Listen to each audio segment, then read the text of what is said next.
在整个中非跨国婚姻的网络故事里，菲利斯塔无疑是最具代表性的一位。她从最初那个在中国生活，用真诚笑容记录家庭日常的非洲媳妇，到如今音讯稀少，被团队为强势保护甚至销声，这一路的变化令人唏嘘。而最近一段时间，越来越多的网友开始提出一个尖锐的问题：为什么团队如此害怕菲利斯塔独立？为什么她似乎失去了自己发声的权利？为什么所有与她相关的解释都是别人代替说出来的？这背后或许不仅仅是人际关系的问题，更是一个流量与掌控权的故事。从自然走红到流量符号的转变。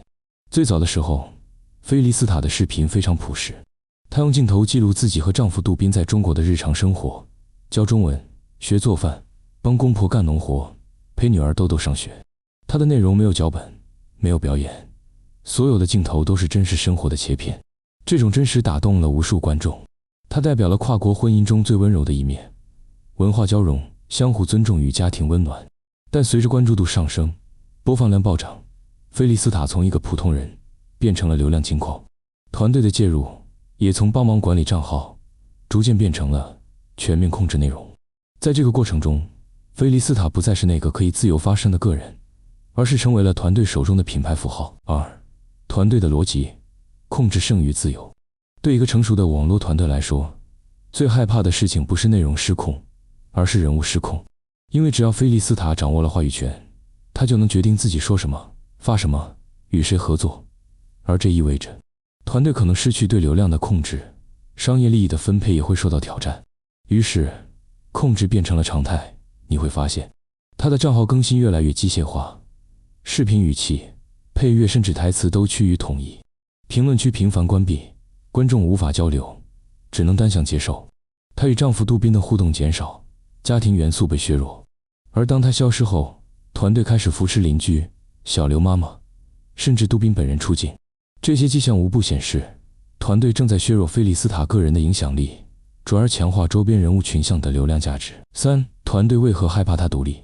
要回答这个问题，我们必须理解一点：菲利斯塔不是一个可替代的账号，而是一个有情感的符号。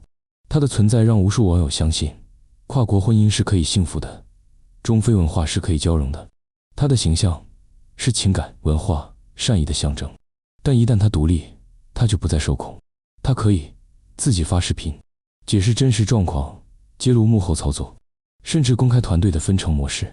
这对任何团队来说都是高风险的，因为那样所有的商业结构、舆论节奏、品牌路线都会被打乱。所以当菲利斯塔开始想要做自己的时候，团队的第一反应不是支持，而是封闭。从话语失声到影像缺席。仔细观察这几个月来关于菲利斯塔的变化，我们会发现一个规律：她的名字越来越少被提起，她的身影越来越少被看见。从邻居的视频到家庭的内容更新，每一个参与者似乎都在刻意回避她的存在。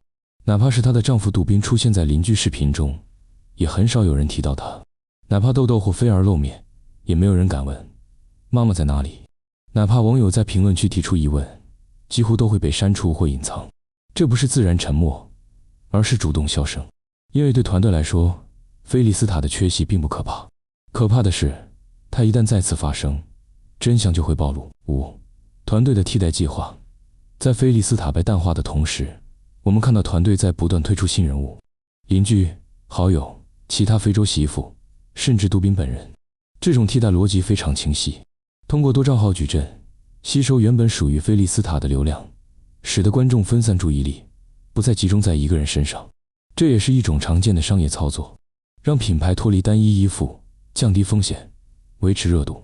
但对观众来说，这是一种情感剥离，因为大家不是单纯喜欢某个视频风格，而是喜欢那个真实的菲利斯塔。当他被替代，观众也会觉得那份真诚正在消失。网友的觉醒。我们要的是人，不是剧本。从最近的舆论来看，观众其实已经察觉到了团队的异动，他们开始在评论区提出质疑：为什么菲利斯塔不发声？为什么每次有人帮他解释，却从不见他本人？如果他真的一切安好，为什么要关闭评论？这些声音越来越多，说明观众不再被安排好的叙事蒙蔽。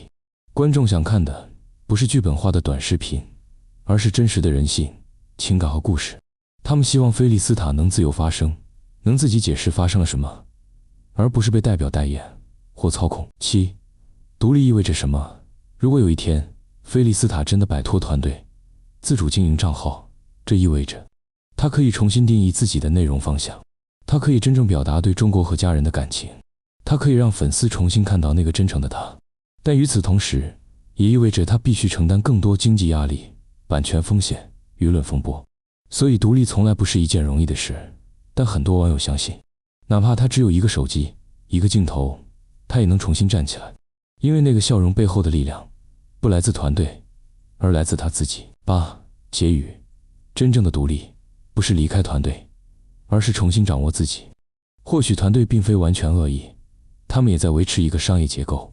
或许菲利斯塔也有自己的难处，不便公开，但可以肯定的是，当一个人无法自由发声，无法决定自己的生活和表达时，他就不再是那个被爱的人，而只是被利用的符号。真正的独立不是撕破关系，而是重新找回主导权。当菲利斯塔有一天能亲口告诉大家，我过得很好，谢谢你们的关心，那一刻才是真正的重生。